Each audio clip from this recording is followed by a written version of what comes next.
Bueno, pues la segunda intervención, en este caso, la profesora de la Universidad Nacional de Colombia, que es Susana Herrera. Ahí tienes el otro lado. El título de su intervención es Hacia una nueva perspectiva de los derechos sociales en el proceso de integración de la comunidad. Así que, ahora cuando...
Buenos días, estoy de verdad muy feliz de estar aquí. Tengo que confesar que es mi primera participación en un evento como este, así que expreso mi agradecimiento a la Universidad de Valencia, a la Universidad Externa de Colombia, a la Universidad de Nariño y también a todos los directivos y coordinadores que hicieron posible la realización del mismo. Como lo indicaron anteriormente, el tema que estaré abordando lo he titulado Hacia una nueva perspectiva de los derechos sociales en el proceso de integración de la comunidad andina. La realidad existente hoy día propicia las condiciones para que desde distintos ámbitos se hable de los derechos sociales. Es el derecho internacional uno de ellos, especialmente los procesos de integración políticos y económicos son escenarios donde hay que abordar tales derechos. Desde que inició la lucha por reconocer, garantizar y proteger los derechos sociales, se ha evidenciado que tienen un alto grado de relevancia para los seres humanos, por su incidencia en la calidad de vida y en la dignidad humana. Cuando hablamos entonces de los procesos de integración políticos y económicos, no se puede obviar que el que se ha llevado en la Unión Europea es un referente por su solidez, perdurabilidad y estructuración. Esto entonces quiere decir que la Unión Europea debe ser vista como un modelo para estructurar nuevos sistemas de integración o mejorar los ya existentes. La forma como se ha decantado en el seno de la Unión Europea los derechos sociales nos muestra que en los sistemas de integración su reconocimiento se logra mediante etapas en las que distintos aspectos se compaginan para que se logre su garantía. En América Latina tenemos a la comunidad andina, uno de los procesos de integración más sólidos de la subregión, ha atravesado por grandes retos y dificultades, pero ha logrado conservarse en el tiempo. El proceso andino entonces nos muestra de que hay una intención por continuar desarrollando los fines para los que se creó la CAN. Esto es importante porque hay que entonces ahondar en temas que contribuyan a su solidez y perdurabilidad, como son los derechos sociales. Porque esto impacta directamente a los ciudadanos andinos, quienes son los que reciben las consecuencias de las decisiones que se toman en los órganos comunitarios. Ahora bien, teniendo en cuenta ello,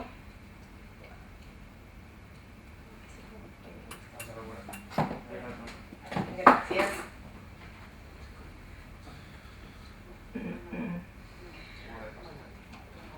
Bueno, gracias.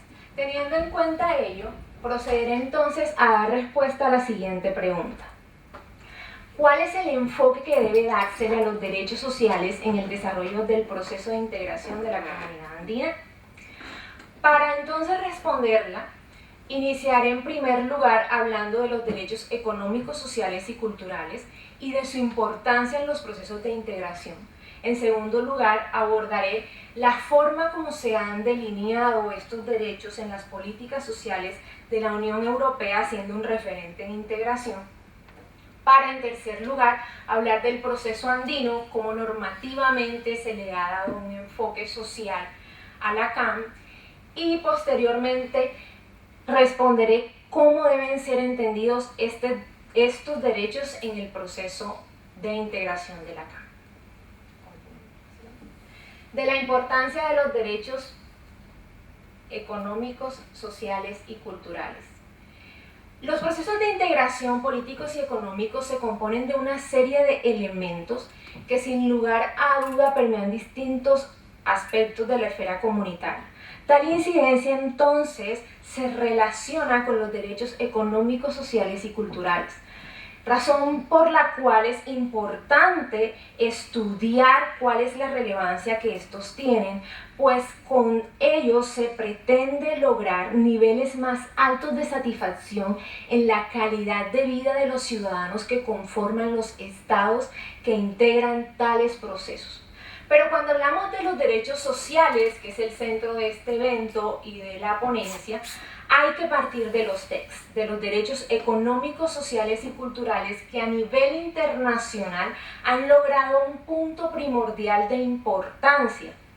Han existido muchos momentos a escala internacional donde podemos ver que estos derechos han sido siempre el centro de muchas discusiones a lo largo de muchos años, pero especialmente me enfocaré en el Pacto Internacional de los Derechos Económicos, Sociales y Culturales que se dio en 1966, porque este genera obligatoriedad para los estados que lo aceptaron, entre ellos los miembros de la Unión Europea y de la Comunidad Andina.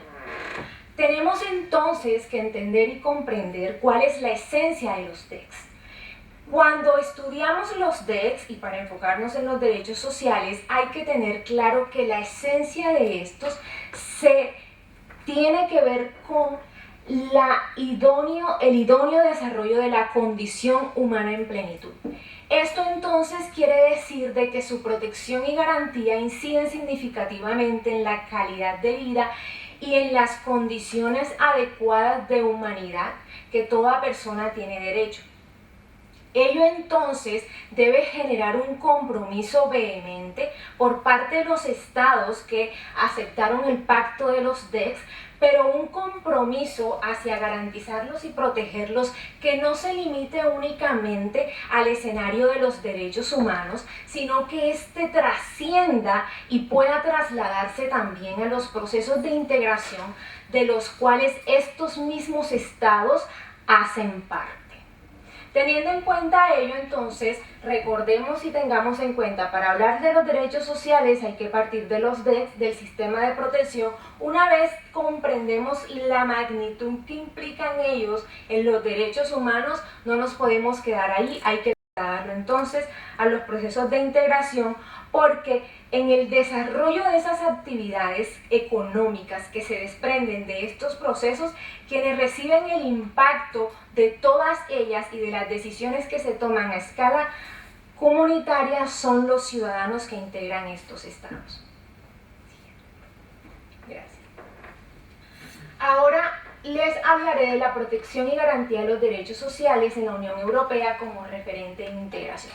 Desde que se constituyó la Unión Europea y al trasladar facultades que se concebían como inherentes a los estados, se generaron grandes cambios en Europa. Cambios que se dieron en pro de preservar la paz, de constituir un mercado común. Y si vemos tratados como el Tratado Constitutivo de la Comunidad Económica Europea, se mencionan algunos de sus fines que buscan y persiguen es el progreso económico y social. Pero también vemos que se habla de mejorar las condiciones de vida y de trabajo de los pueblos. Si bien se esboza una política social, aún en ese momento faltó por concretizar aspectos mucho más relevantes con relación al contexto de los países de la comunidad en ese momento. Hay que destacar, no obstante, que sí se menciona el trabajo colaborativo entre los estados para mejorar contextos laborales, y también se crea el Fondo Social Europeo para promover la empleabilidad, y también se menciona el tránsito de trabajadores en la zona comunitaria. Si seguimos en esa línea de tiempo, también han existido otro tipo de normas y políticas, mencionaré alguna de ellas, como el Acta Única Europea, donde se empieza a escuchar la idea de la Europa de los ciudadanos. Pero también a la política social se le da un nuevo objetivo y está relacionado con optimizar los medios de trabajo. Años después tenemos en 1992 el Tratado de la Unión Europea, donde se tocan temas relacionados con la seguridad social y la protección de los trabajadores. Y lo que se conocía como la política social pasó a llamarse política social de empleabilidad, de formación profesional y de juventudes. En ese momento aún había que continuar trabajando en pro de fortalecer la dimensión social, pues en este tratado se adiciona un protocolo en el que al Reino Unido se le faculta a no extralimitarse más allá de lo que en el acervo comunitario se ha establecido.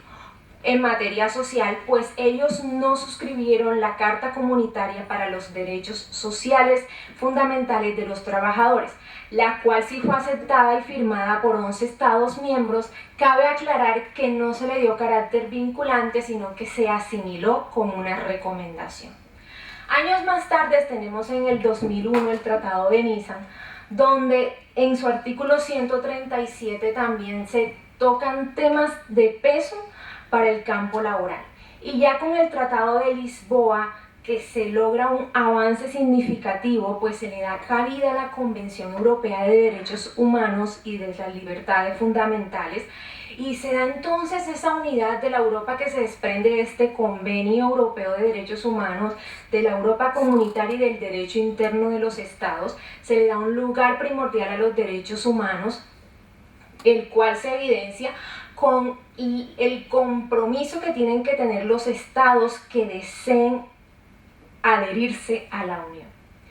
Esto entonces nos lleva a continuar viendo que a lo largo de los años aún había un trabajo arduo por realizar, y ya para el año de los años 2000 al 2010 se da la Agenda Social Europea, donde se habla mucho de la empleabilidad, la igualdad de oportunidades, la igualdad laboral entre hombres y mujeres. Se tiene también en cuenta para esta agenda a sectores de la población que anteriormente no se habían escuchado, y también se tocan temas que no se habían abordado antes, como la educación y el acceso a bienes y servicios. Pero me gustaría destacar el Pilar Europeo de los Derechos Sociales, que se da en el 2017, su aprobación, y según la investigación que tracé, lo considero un paso significativo en la dimensión social de la Unión Europea. ¿Por qué? Porque este pilar lo que hace es responder a 3 bloques temáticos. El primero es igualdad de oportunidades y acceso al mercado laboral. El segundo, la seguridad laboral. Y el tercero, la protección e inclusión social. Cuando se elabora y se traza este pilar, se hace con base al contexto político, económico, a los cambios digitales y tecnológicos. Y esto es muy importante. Y también se logra que haya una participación no únicamente de las instituciones de la Unión Europea, sino también de la sociedad civil.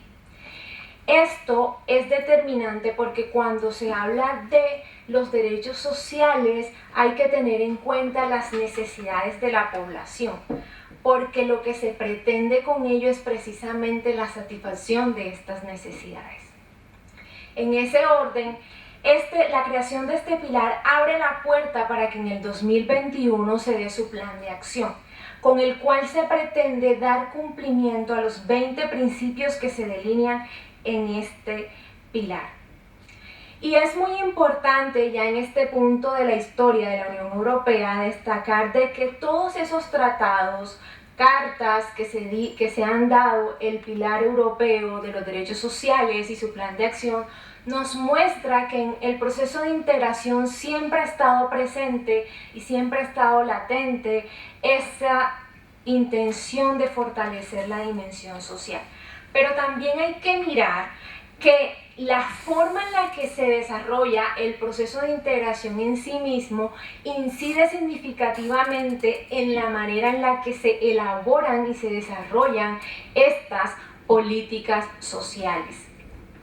Ahora bien, ¿cómo se ha dado la protección judicial de estos derechos en la Unión Europea?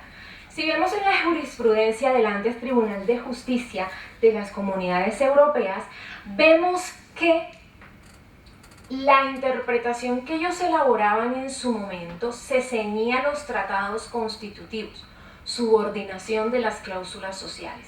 Con el paso del tiempo y la adopción de los tratados, esta interpretación se ve ampliada y se logra entonces tener en cuenta esas normas que tienen contenido social. Esta lo podemos observar en la sentencia C438 del 2007, donde el tribunal expresa que el derecho de huelga es un derecho reconocido en las constituciones nacionales y en los instrumentos internacionales de los cuales los Estados miembros se han adherido y han aceptado. Pero también indica que teniendo en cuenta ellos, entonces este derecho viene a ser parte de los principios generales del derecho comunitario, por lo que deciden protegerlo. Y señala el mismo tribunal que debe existir un equilibrio entre el interés de los trabajadores y la racionalidad del mercado. Pues si este equilibrio no se da, lo que se causa es una afectación al derecho de huelga.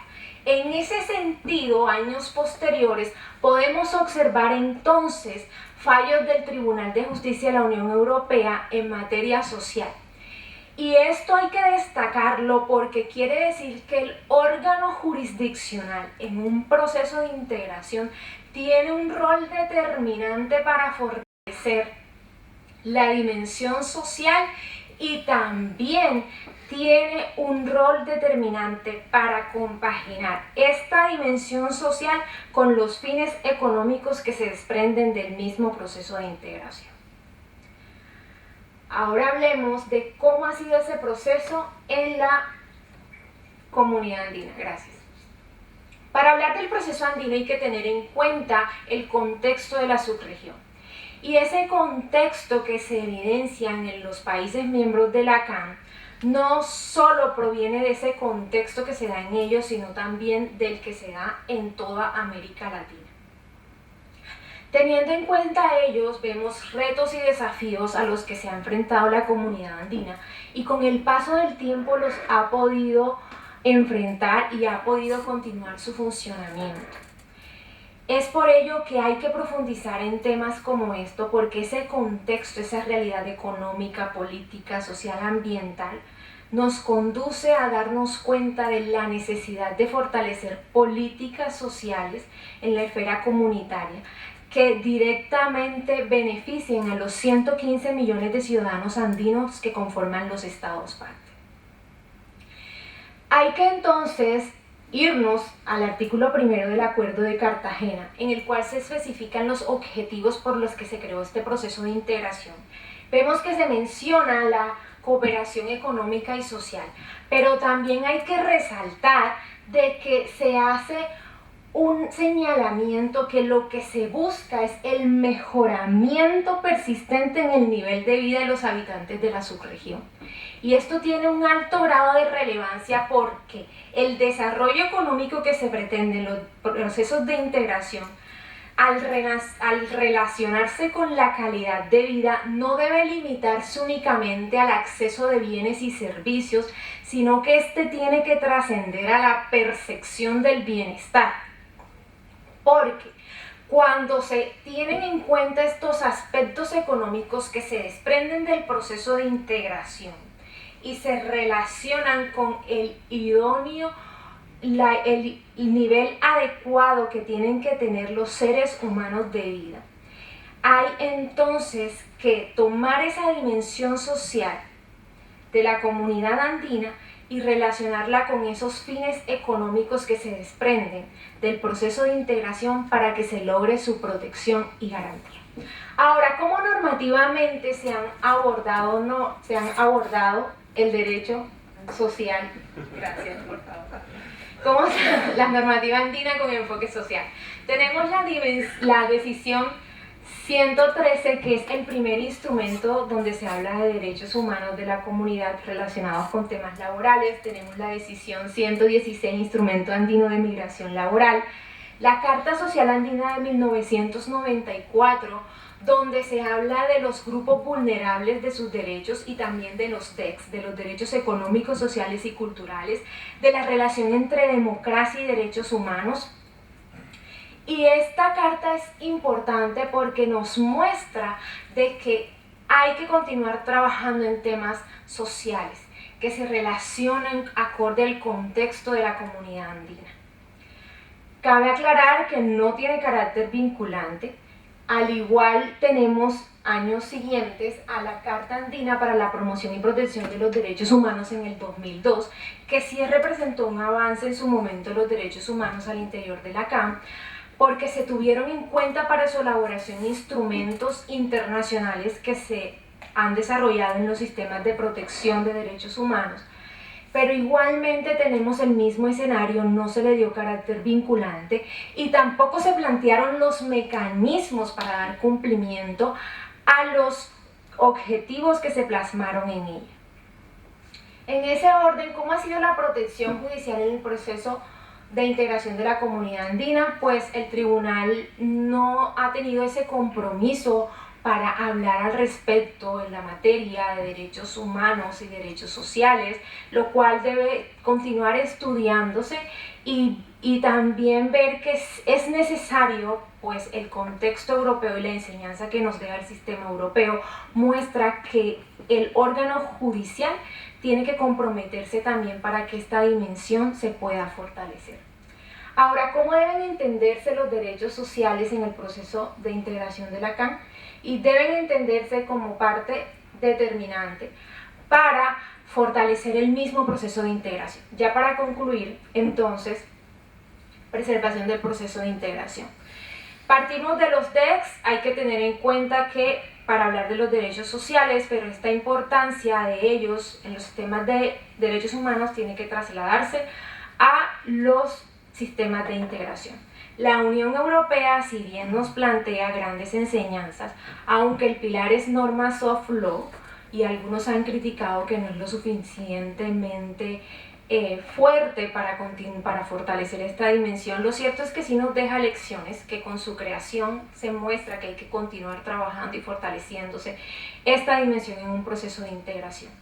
La nueva perspectiva entonces, con base a todo este planteamiento que les he dado, que debe tener la comunidad andina, debe ir direccionada a crear unas políticas sociales que no tengan en cuenta la política social aislada de la económica, sino que se compaginen y armonice tanto la dimensión social con la dimensión económica.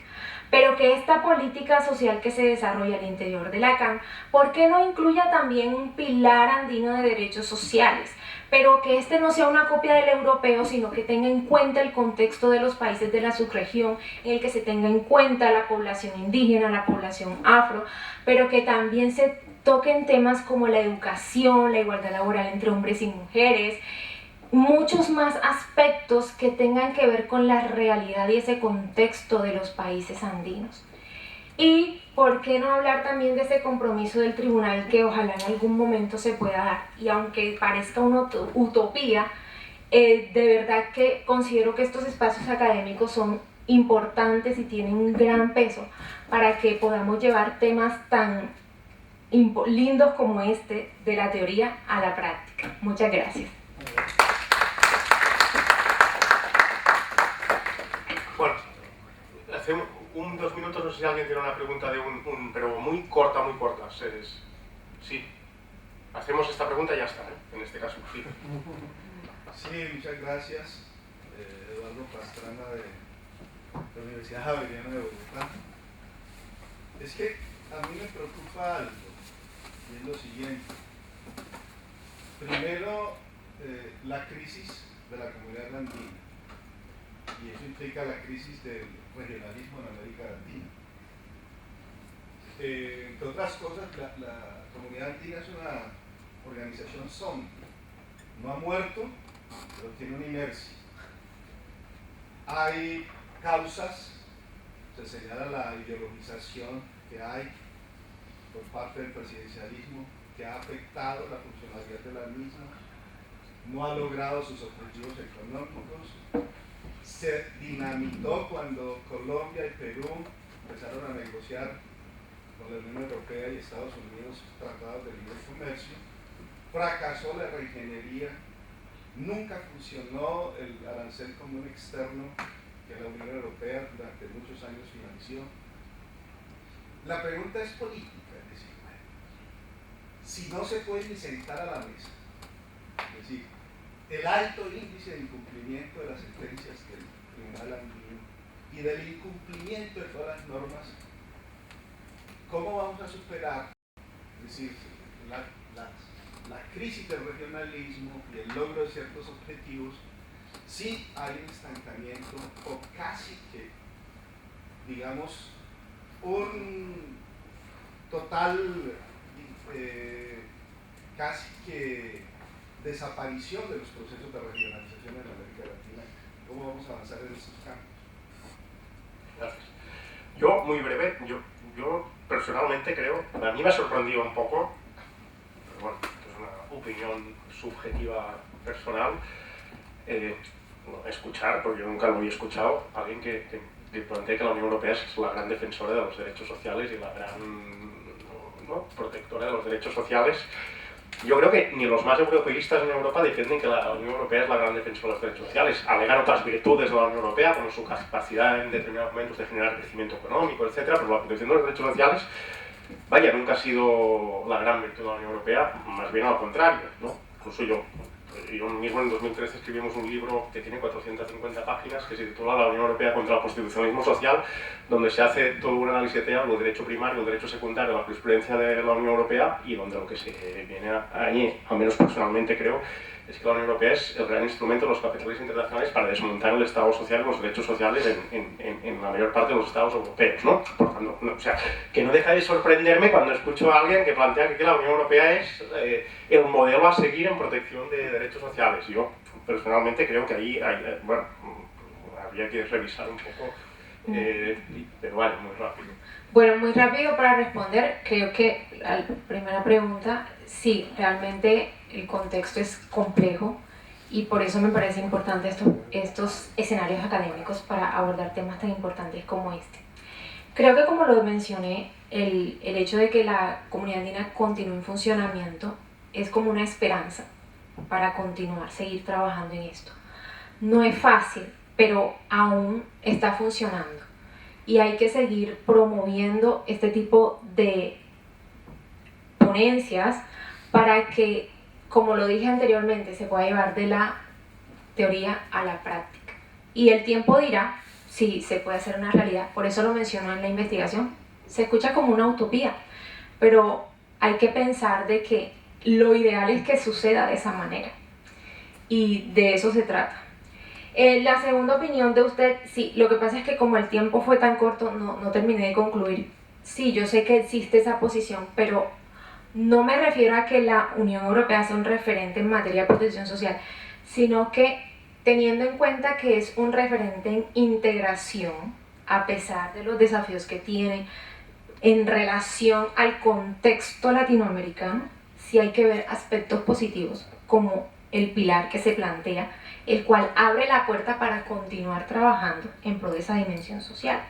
Sí, porque obviamente muchos autores dicen que es insuficiente y tienen razón para decirlo, pero lo que quiero llegar es que este tipo de planteamientos y el desarrollo de estas políticas lo que nos muestra es que hay una necesidad, que hay que continuar trabajando en ello, y eso es lo que yo quise exponer, y es que teniendo en cuenta que si el modelo europeo como bloque económico es fuerte, ha desarrollado grandes logros económicos y también en materia social no la ha omitido totalmente, sino que hay, a pesar de las luchas, porque han tenido problemas para reconocer el presupuesto, para aprobar el pilar también hubo luchas, no fue un proceso fácil, fue un intento de varios años, tuvieron que someterlo a consulta.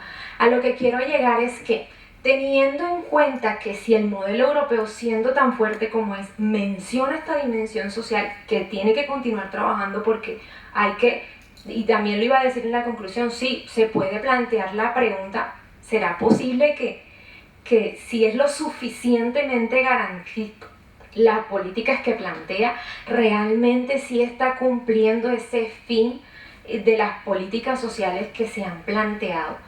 Pero lo que quiero destacar es eso, que hablar de un pilar abre la puerta para entender que esa necesidad está presente y que hay que continuar trabajándola y desarrollando. No que es el mejor en protección social, no, eso no lo he dicho. Dicho que teniendo en cuenta que es un referente en integración, que no ha desconocido la dimensión social, ¿por qué no la comunidad andina va a tener en cuenta esto para hablar de los derechos sociales en su contexto? A pesar de todos esos retos y todo ese escenario que nos plantea acá el otro señor, porque hay que tenerlos en cuenta, no se pueden omitir y hay que destacar eso de la Unión Europea. No ha sido perfecta, han habido luchas, pero los menciona y saben que es una realidad que está presente y que hay que continuar trabajando. Y eso es lo que nos muestran las políticas que ha planteado la Unión Europea, que se debe seguir avanzando en la materia, que hay que continuar trabajando y desarrollando normatividad que garantice su protección y garantía eficaz en el marco comunitario europeo.